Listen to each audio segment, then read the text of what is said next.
জেলার চলনবিলের মাঠগুলোতে চলছে ধান কাটার মহা উৎসব। চলতি মৌসুমে এখানে ৬০,৭৭৫ হেক্টর জমিতে বোরো ধানের আবাদ হয়েছে। উৎপাদনের লক্ষ্যমাত্রা নির্ধারণ করা হয়েছে প্রায় ২,৫৭,৬৫৯ মেট্রিক টন, যার বাজার মূল্য প্রায় ৯৩৪ কোটি টাকা।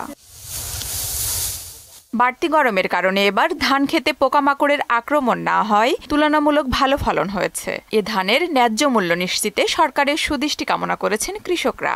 আবার পানিরও সমস্যা নাই, মেন্দা পোকারও সমস্যা নেই। খোরা হিসাবে এবার ফলন আল্লাহ দিলে খুব ভালো ফলন। রোদ তাপের কারণে তারপরও ২৭ মণ ২৮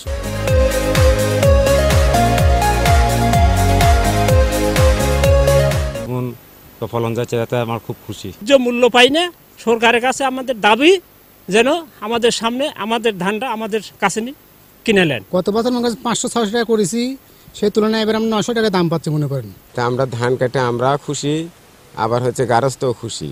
এই ধান দিয়ে আমার সারা বছরের খোরাক হওয়া যায়। সঠিক সময়ে কৃষকদের ভর্তুকি মূল্যে বীজ, সার ও কৃষি উপকরণ দেওয়ায় ধানের ফলন ভালো হয়েছে বলে জানালেন কৃষি বিভাগের এ কর্মকর্তা। প্রচণ্ড তাপদাহ থাকলেও এবার কৃষকরা সরকারি প্রণোদনার উপকরণ যথাসময়ে পাওয়ার ফলে বোরো ধানের উৎপাদন ভালো হয়েছে। আমরা আশা করছি এবার বোরো ধানের উৎপাদন লক্ষ্যমাত্রা ছাড়িয়ে যাবে। কৃষি বিভাগ হতে কৃষকদের সার্বিক সহায়তা প্রদান অব্যাহত রয়েছে বলেও জানান তিনি। আফরিন পপি, মোহনা সংবাদ।